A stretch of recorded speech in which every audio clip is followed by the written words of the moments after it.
I got so much motherfucking design on right now.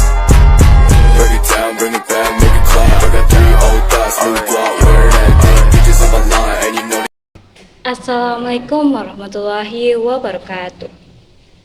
Perkenalkan, saya Rosa Hawa Atista dengan NIM 234110101078 dari kelas 1 BKIB. Saya berasal dari Desa Trahap Kidul, Kecamatan Karangreja, Kabupaten Purbalingga. Di sini saya akan menjelaskan mengenai karir plan saya.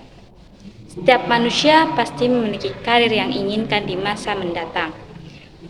Begitu juga dengan saya. Karir yang saya inginkan yaitu menjadi seorang guru BK. Ya, pada poin pertama ada latar belakang pemilihan karir. Dilihat dari peluangnya, guru BK memiliki peluang yang sangat luas.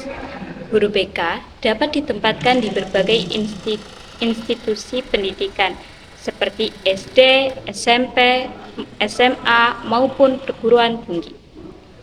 Guru BK juga bisa bekerja di lembaga-lembaga pelatihan atau pusat konseling. Tempat penempatannya bergantung pada kebutuhan dan kebijakan dari lembaga pendidikan atau organisasi tempat mereka bekerja. Alasan lain saya memilih guru BK adalah karena, yang pertama, saya ingin mewujudkan harapan kedua orang tua saya yang berharap saya menjadi seorang guru BK. Alasan yang kedua, saya ingin membagikan ilmu yang telah saya dapatkan, agar apa yang telah saya dapatkan bisa bermanfaat bagi banyak orang. Alasan yang ketiga, saya ingin memberikan bimbingan dan konseling yang baik bagi peserta didik. Saat ini, saya sedang menempuh pendidikan S1 BKI sebagai salah satu bekal untuk mencapai cita-cita saya. Tentunya masih banyak hal yang perlu saya siapkan agar bisa menjadi seorang guru BK. Dalam mencapai cita-cita, saya tentunya memiliki kelebihan dan kelemahan. Kelemahan saya adalah masih minimnya kemampuan public speaking dan masih belum bisa menyelesaikan sebuah masalah dengan baik. Untuk kelebihannya, saya merasa bisa menjadi pendengar yang baik bagi teman saya. Saya juga berusaha untuk menjaga rahasia teman saya. Menjadi pendengar yang baik dan menjaga rahasia juga menjadi salah satu modal yang diperlukan bagi seorang guru BK. Untuk poin kedua yaitu ada syarat untuk menjadi seorang guru BK. Untuk menjadi guru bimbingan dan konseling, seseorang perlu memenuhi syarat-syarat seperti yang pertama, pendidikan formal.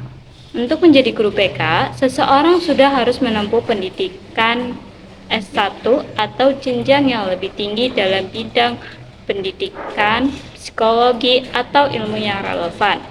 Yang kedua, mempunyai sertifikat kompetensi guru BK. Ketiga, telah menempuh pendidikan profesi. Untuk mendapatkan sertifikat profesi, kita dapat menempuh pendidikan profesi setelah lulus S1 di lembaga atau universitas yang menyelenggarakan pendidikan profesi. Yang keempat, kesehatan mental. Seorang guru BK tentunya harus memiliki kesehatan mental yang baik. Mereka harus mengatasi stres dan menjaga keseimbangan emosional mereka sendiri. Karena pekerjaan mereka seringkali melibatkan masalah emosional dan psikologis siswa.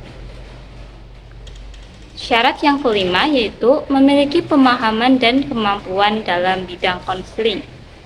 Ya, itu tentunya sebagai seorang guru BK harus memiliki pemahaman dan kemampuan yang baik di bidang konseling agar dapat menjalankan tugasnya dengan baik juga. Syarat yang keenam yaitu kemampuan komunikasi dan interpersonal.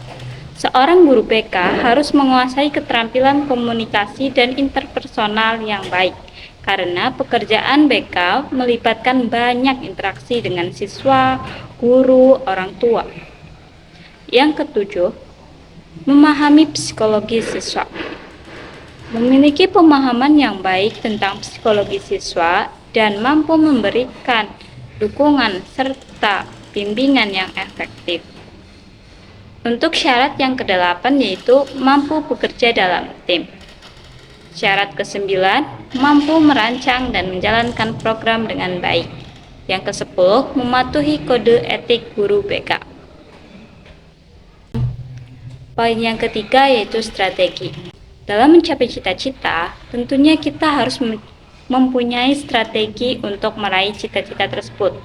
Strategi saya yaitu yang pertama, saya berusaha untuk mengasah keterampilan berkomunikasi. Keterampilan berkomunikasi yang efektif sangat diperlukan seorang guru BK. Oleh karena itu, saya akan mengikuti organisasi atau komunitas yang ada di kampus untuk mengasah kemampuan komunikasi saya. Yang kedua, saya akan melatih diri untuk menangani masalah dengan bijak dan solutif. Strategi yang ketiga yaitu saya akan berusaha menjadi pendengar yang baik.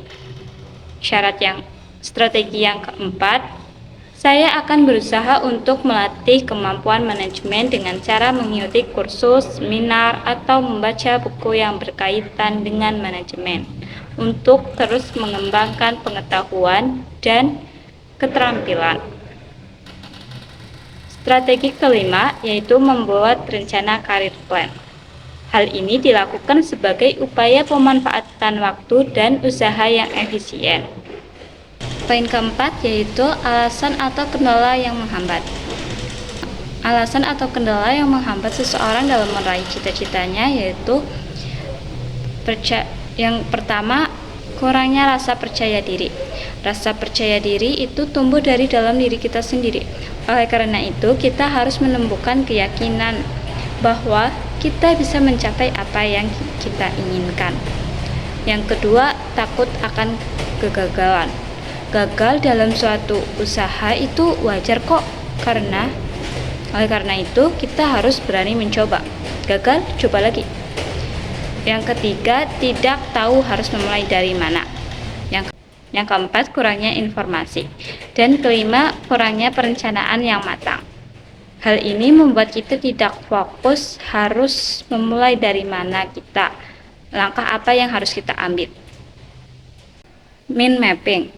Yang pertama, kuliah jurusan BKI. Yang kedua, memahami materi BK dan mengikuti komunitas mitra remaja. Yang ketiga, belajar dengan sungguh-sungguh dan berusaha memiliki IPK di atas 3,5.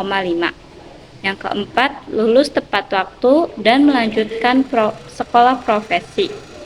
Kelima, melamar di sekolahan yang membuka lowongan. Yang keenam, diterima untuk bekerja di suatu sekolah dan menjadi guru BK. Selanjutnya, poin yang kelima yaitu rincian karir plan dan tahapan yang dilalui.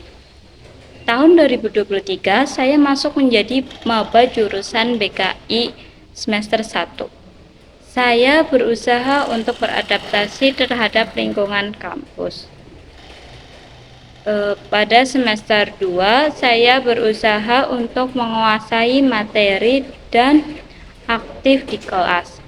Semester ketiga dan keempat, saya akan mengikuti komunitas mitra remaja dan aktif dalam komunitas tersebut untuk mengembangkan kemampuan public speaking dan skill lainnya.